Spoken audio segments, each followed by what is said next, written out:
يا مساء الهنا على احلى واغلى اخوات في الدنيا كلها. شايفين الجمال ده؟ اتحداكي هتقومي تعمليها بعد الفيديو ده. بصوا، فطاير تحفة جدا جدا، مشهية جدا، مغذية جدا، هتعجب الولاد جدا واحنا كمان قبل الولاد. بجد بصوا، اتنسفت شكلها اصلا كده لوحده يجوع يفتح النفس. والكمية كمان ما شاء الله، من حوالي نص كيلو دقيق، يعني حوالي 4 مجات بس من الدقيق عملت الكمية دي. هنعمل وردات الفطاير اللي انتوا شايفينها دي من غير حليب ومن غير سمنة، ويعني من غير اي حاجة خالص، بمية بس. والطعم ولا اروع من كده. شايفين الشكل، شايفين اللون، شايفين التسوية؟ بجد تحفة. تستاهل لايك بقى ولا لا؟ اتمنى بقى تحطوا لايك كده وتشجعوا القناة علشان تستمر وعلشان تكبر بيكم وليكم، وعلشان ننزل كل حاجة جديدة هنعملها بإذن الله، وتقولوا له رأيكم فيها ايه. بصوا، هنعملها وردات بأشكال بقى مختلفة خالص زي ما احنا شايفين كده. كلها وردات بس شكل الوردة مختلف. هنشوف دلوقتي احنا هنعمله ازاي. وهي هشة جدا وخفيفة جدا جدا وطرية زي ما انتوا شايفين كده. بصوا عاملين ازاي. وهنحشيها مع بعض كمان بالعجوة بتاعتنا اللذيذة المغذية اللي بقى مضادة للأنيميا. يلا بينا بقى كده نبطل كلام ونروح كده نشوف احنا هنعمل الجمال اللي احنا شايفينه ده ازاي. يلا بينا، بس حط لايك الأول. اول حاجة جبت كده 4 مجات من الدقيق، بمج الشاي العادي جدا هحط 4 مجات من الدقيق المنخول كويس عشان لو في اي حاجة. تمام كده، تمام كده. بعد كده هنزل عليهم كده بحوالي معلقة صغيرة من الملح، وحوالي تلت كوباية من السكر الأبيض العادي جدا، يعني حوالي 4 معالق كبار من السكر.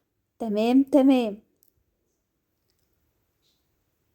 اهو حطيت بقى السكر بتاعي مرة واحدة علشان ما اطولش عليكم. خلاص كده. بعد كده هنزل عليهم ب2 معلقة كبار من الحليب البودر، وهنزل عليهم كمان كده برشة صغيرة جدا من البيكنج صودا، وممكن تستغني عنها مفيش مشكلة خالص. تعالوا بينا بقى كده نجهز الخميرة بتاعتنا علشان طبعا نتأكد هي صالحة ولا لا. احنا متعودين ان الخميرة بنعملها بره كده ونختبرها قبل ما نضيفها للدقيق بتاعنا عشان ما تبوظش المكونات بتاعتنا. هنجيب كده مج وهنحط فيه كده حوالي تلته بس كده او ربعه ميه دافيه، وهنحط كده معلقتين صغيرين من الخميره الفوريه، او معلقه كبيره يعني حوالي 12 جرام من الخميره. وهضيف لهم كده رشه صغيره جدا من الملح ومعلقه من السكر علشان انشط الخميره بتاعتي وتخمر معايا بسرعه. وهبدا ان انا اغطيها واسيبها كده لما اجهز بقى المكونات بتاعتي، الحشو بقى كده والحاجات، وبعدين نرجع تاني. جبت كده هنا سمسم وهضيف له كده شوية من حبة البركة علشان طبعا حاجات مغذية ورافعة للمناعة، فلازم ندخلها كده في الأكلات بتاعتنا وبتاعت ولادنا. طبعا احنا في الشتاء والجو برد زي ما انتوا عارفين كده. خلاص، والبرد منتشر جدا، فحبة البركة دي مفيدة جدا جدا وبتقوي جهاز المناعة. بعد كده هجيب طبق او بولة واحط فيها مية بسكر، وممكن كمان استخدم سيرم او شربات لو موجود عندي، وممكن استخدم كمان عسل ابيض المتوفر والمتاح عندك، لان البيض غالي فاحنا مش هنستخدم بيض خالص في الوصفة بتاعتنا دي. مش بقول لكم وصفة موفرة جدا؟ خلاص كده. اهو كده بقت المية معانا كمان، او الحاجة اللي احنا هندهن بيها عشان نثبت السمسم بتاعنا بقت جاهزة بالشكل اللي احنا شايفينه ده. تعالوا بينا بقى كده نشوف الخميرة ونرجع الدقيق بتاعنا ونشوف هنعمل فيه ايه. طبعا هنا حطيت معلقتين كبار كده من اللبن البودرة علشان ارفع القيمة الغذائية، وممكن تستغني عنها وتعجنيها بالمية لو مش موجود عندك. جبت بقى معايا كده الخميرة. بصوا الخميرة تكتكت كده وحجمها اتضاعف وعملت فقاقيع كده، يبقى الخميرة عندي شغالة وتمام التمام، اقدر ان انا استخدمها. لو لقيتيها ما عملتش كده يبقى الخميرة بايظة، لازم تستغني عنها. تمام. هنزل بقى بالخميرة بتاعتي كده وهبدأ ان انا اقلب الخميرة مع الدقيق بتاعي، وهضيف لها بقى المكون السحري اللي انا ما بستغناش عنه في المخبوزات والمعجنات عموما، وهو الخل. هضيف حوالي معلقة كبيرة من الخل، وبعد كده هضيف حوالي تلت كوباية من الزيت، تلت كوباية بس من الزيت مش اكتر ولا اقل. وهبدأ بقى ان انا اخلط المكونات كده مع بعضها، بس المعلقة بقى مش نافعة في العجين زي ما احنا عارفين. هشيل بقى المعلقة خالص كده وهسمي الله كده، وهنزل اعجن بايدي زي ما احنا شايفين كده. بسم الله. نسمي الله ونصلي على الرسول عليه افضل الصلاة والسلام واحنا شغالين كده. هبدأ بقى كده اخلط لما الدقيق يختفي كده، وبعدين هجيب مية عادية جدا، انا جبتها مية دافية عشان الجو برد وتلحق ان هي تخمر معايا. بدأت بقى ان انا اعجن. كمية المية قد ايه؟ كمية المية على حسب كمية الدقيق بتاعتك او نوع الدقيق بتاعك. في دقيق بياخد مية كتير ودقيق بياخد شوية مية صغيرين، فاحنا هنضيف المية واحدة واحدة كده ونعجن. لما نلاحظ ان العجينة خلاص معدتش محتاجة سوائل معايا يبقى هي كده تمام. بصوا ما عادش فيها دقيق خالص، لمت كلها وعملت كورة كده في الطبق بتاعي، يبقى هي كده اتعجنت وبقت تمام. هسكت؟ لا طبعا، لسه عايزين نخدم العجينة علشان القرص بتاعتنا او الوردات بتاعتنا تطلع كده هشة وجميلة كده. واعرف ازاي ان هي خلاص اتعجنت كويس؟ ان انا اشد العجينة ما تتقطعش مني كده، والعجينة ملمسها يبقى ناعم ولونها يفتح كده، يبقى هي كده تمام التمام. بصوا شايفين كده حلو قوي. هبدأ اجيب بقى الطبق بتاعي اللي انا كنت بعجن فيه، وهشيل العجينة بتاعتي احطها في الطبق وهغطيها كده بستريتش راب وفوطة مطبخ، وهسيبها بقى كده تخمر وحجمها يتضاعف، وبعد كده نرجع نشوف هنعمل فيها ايه مع بعض. يلا بينا. في الفترة دي بقى رحت جهزت الحشو بتاعي. انا هحشيها بالعجوة.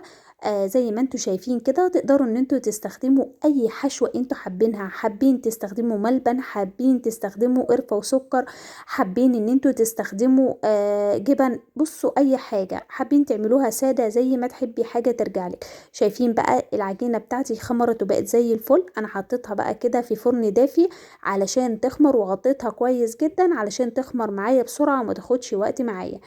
هبدأ بقى ان انا اقطع العجينة بتاعتي كده كور حجمها حلو شوية زي ما انتوا شايفين كده. تمام. ليه بقى انا هقطعها؟ علشان ترتاح معايا واقدر ان انا اشكلها معاكم بسهولة.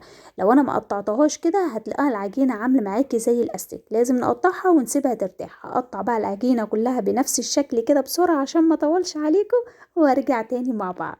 وادي كده شكل العجينة بعد ما قطعناها. هبدأ ان انا اغطيها كده عندي بفوطة مطبخ علشان ما تنشفش مني، ونبدأ ان احنا نشكلها. هنسمي الله ونحط كده على الرخامة علشان تبقى واضحة ليكم. جبت كده الكورة بتاعتي اللي انا قطعتها اول واحدة. بصوا بقت طرية، وبصوا مش محتاجة خالص، بمسكها بايديا كده بتتفرد بسهولة. وده فايدة بقى التقطيع بتاعي. وبجيب واحدة من كرة العجوة، وزي ما قلتلك تقدري تستخدمي اي حشوة، دي حاجة ترجعلك انتي. حطيت فيها العجوة، بدأت ان انا اكورها عليها وهضغط عليها زي ما انتوا شايفين كده بايديا اهو، وبفردها بالحجم اللي انتوا شايفينه ده كده. وهبدأ ان انا اجيبها وبالمقص بتاعي بقى اللي انا مخصصاه بقى للمطبخ، وهبدأ ان انا اقص كده 4 تربع. بقصها كده بصوا من النص بس، ما بوصلهاش للاخر، بعملها كده 4 تربع بس مش واصلة للاخر بالشكل اللي انتوا شايفينه ده. عارفة ان الاول واحدة دي التصوير فيها ما كانش واضح عشان عمالة الف في ايديا يمين وشمال، لكن هعمل معاكم واحدة تانية هتبقى واضحة. انا قطعتها 4، وبعد كده مسكت كل واحدة قطعتها قطعتها كمان مرة كمان من النص. بعد كده بمسك كده الاطراف وبقلبها كده على الجنب علشان تديني شكل الوردة اللي انتوا شايفينها ده. يا رب يكون واضح معاكم. شايفين كده؟ بصوا شكلها كيوت وحلو قوي قوي، وبجد شكلها تحفة. انتوا عارفين ان الاضاءة عندي وحشة جدا. تمام كده اهو. خلاص كده هنعمل معاكم كمان واحدة بشكل وردة مختلفة شوية، فما تجريش الفيديو علشان التشكيلات معانا كلها مختلفة، فتشوفي اللي هيناسبك او اللي اسهلك وهتعمليه. اهو حطيت كده واحدة من العجوة، بدأت ان انا افردها بالشكل اللي انت شايفاه ده. هديكوا افكار كتير للوردات اللي احنا هنعملها علشان اللي تقدر ان انت تشكليها تشكليها، ولو قدرتي تعملي كلهم اعمليهم. شكلهم هيبقى حلو قوي قوي، هيعجبك جدا جدا، والولاد بجد هيفرحوا بيهم. وبجد كمان مش الولاد بس، انت كمان هتفرحي اكتر منهم. هبدأ بقى كده بالمقص بتاعي بصوا، وهقطعهم. بحاول ان انا امسكها لك في ايدي علشان تبان اكتر. بصي باجي كده من النص، بقسمها بالنص بالظبط، وبعمل كده من الطرف ده وما بوصلهاش للنص، وباجي من الطرف التاني قصادها وبديها واحدة. تمام. وباجي من هنا كده. يا رب التصوير يكون واضح. انا هسيبك تشوفي بعينيكي لان الكلام مش هيوضح اكتر. شايفة كده؟ تقدري ان انت تسيبيها بالشكل اللي انت شايفاه ده، شكلها حلو قوي قوي. وتقدري ان انت تقسمي كل واحدة 2 زي كده بالظبط. خليكي معايا كده واحدة واحدة علشان تقدري تطلعيها بالشكل اللي احنا شايفينه ده. ايه رأيك بقى في الجمال ده؟ تقدري ان انت تسيبيها بالشكل ده كده من غير ما تعمليها تقلبي الاطراف بتاعتها، وتقدري ان انت تقلبي الاطراف زي الشكل اللي فات بالشكل ده كده. خلاص اهو، شايفة كده؟ ببدأ اقلب الاطراف زي ما انتوا شايفين كده. ايه رأيكم؟ انزلها لكم بس علشان اقدر ان انا اتحكم فيها، وعلشان توضح لكم في التصوير بتاعنا. عايزة اقول لكم بجد شكلها كان تحفة جدا، يعني بصوا الولاد اتهبلوا بشكلها، عجبتهم قوي قوي، وعايزين منها يا ماما، عايزين منها، يعني بالهنا والشفا لما خلصت عايزين منها تاني. فبجد يعني العين بتاكل قبل اي حاجة، والعين هي اللي بتدينا احساس كده بالجوع. فبصوا بعد ما خلصتها هبدأ ان انا اجيب بقى المية اللي بالسكر بتاعتي، وهديها كده مسحة بالفرشة بتاعتي اهو زي ما انتوا شايفين، وهاخدها كده في الطبق اللي فيه السمسم كده وحبة البركة، وهحطها فيه كده وانا ماسكاها بايدي وهخرجها. بصوا كده بقى السمسم هيثبت عليها ومش هيفرط مني في الارض ولا حاجة. تمام، شايفين الشكل تحفة جدا والله، الإضاءة ظلماه والتصوير ظلمه. هعمل معاكم كمان واحدة علشان اللي ما شافش، وزي ما قلتلك تابع معايا كده اللي انا مصورهمكم، لان انا منزله لكم كام واحده، كل واحده بطريقه مختلفه علشان تطلع لك ورده مختلفه. فما تجريش الفيديو وشوفيهم كلهم، لان بجد هتاخدي منهم افكار حلوه قوي قوي للتشكيل. طب اللي انت هتعمليها جايه دي برضو نفس الشكل احنا حفظنا، لا استني هنعمل فيها برضو تركايه حلوه هتعجبك جدا. اللي لاحظ معايا هيلاحظ ان انا كل واحده عامله لهم فيها تركه مختلفه. بصوا جبت كده غطا ازازه الزيت اهو، وهبدا ان انا اديها كده، بصوا من النص كده بالغطا بيديها شكل حلو قوي قوي كده، وببدا ان انا اعملها كده. يا رب افكار النهارده تكون عجباكم، وتقولوا لي رايكم فيها ايه في الكومنتات، واتمنى ان انتوا الكل تجربوها وتقولوا لي رايكم فيها ايه. شايفين الجمال؟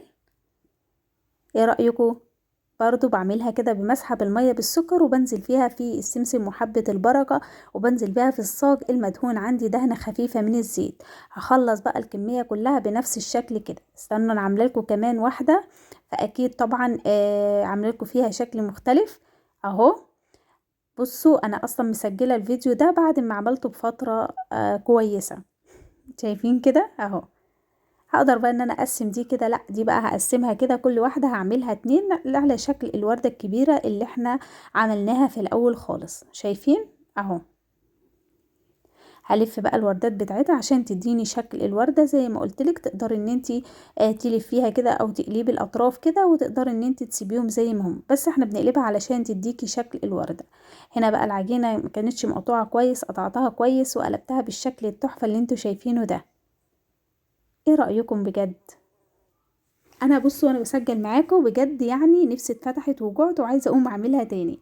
نزلت فيها بقى بالسمسم كده وحبه البركه، وهبدا احطها في الصاج بتاعي.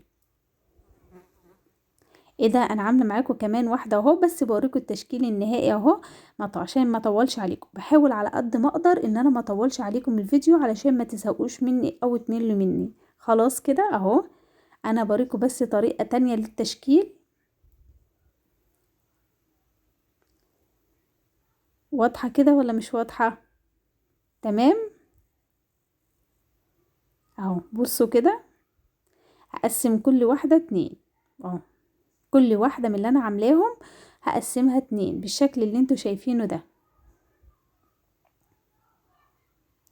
بصوا شكلها حلو قوي قوي اهو، واقدر ان انا الفها وردة. دي الوردة اللي انا عملتها لكم في الاول وما كانتش واضحة، حبيت ان انا اعملها لكم تاني علشان توضح للي ما خدش باله منها في اول الفيديو.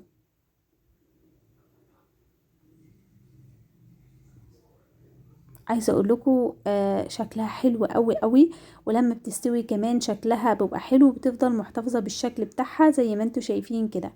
انا من عشاق المعجنات خاصه في الشتاء يا جماعه، بتدي احساس كده بالدفى، وبتخلي كده ريحتها في البيت حلوه. انا بحب المعجنات في البيت. بصوا هنا دي بقى شكلها مختلف ازاي، حتى شكلها بعد ما طلع مختلف خالص. انتي بقى ابدعي كده في التشكيلة. التشكيلة دي بجد بتفتح النفس كده، وبتشجع الواحد كده على اكل الحاجة. خلاص بصوا كده اهي، شكلها حلو قوي قوي، شكلها جميل يا جماعة زي ما انتوا شايفين كده.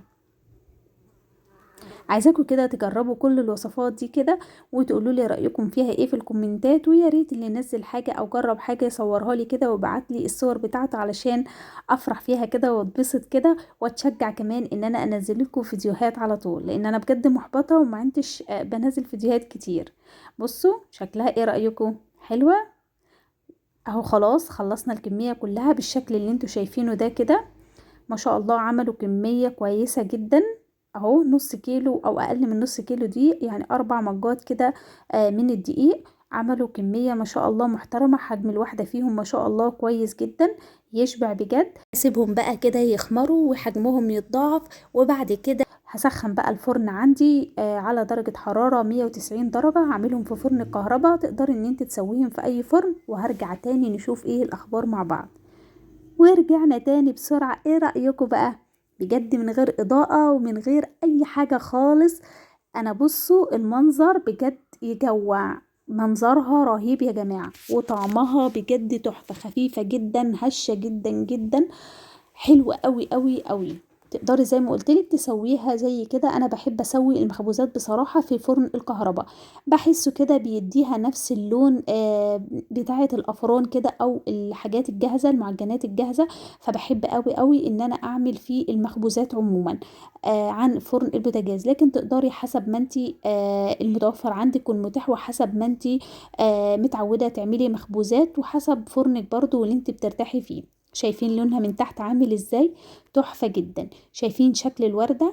انا هنا بوريكم كل وردة شكلها عامل ازاي، وكل وردة مختلفة عن التانية. بصوا بقى هشة جدا وخفيفة وطرية كده. بصوا ايه رأيكم في الشكل؟ يجوع صح؟ حاسه بيكم، انا كمان حاسه بيكم بجد. طعمها حلو قوي قوي يا جماعه. بصوا هشه ازاي، شايفين قد ايه هشه وطريه؟ بجد حلو قوي قوي. اتمنى بقى ان انتوا تجربوها كده بالطريقه بتاعتي دي كده، وتقولوا لي رايكم فيها ايه في الكومنتات. ولو عجبكم بقى الفيديو ما تنسوش اللايك والشير والاشتراك في القناه. دمتم في حفظ الله، والسلام عليكم.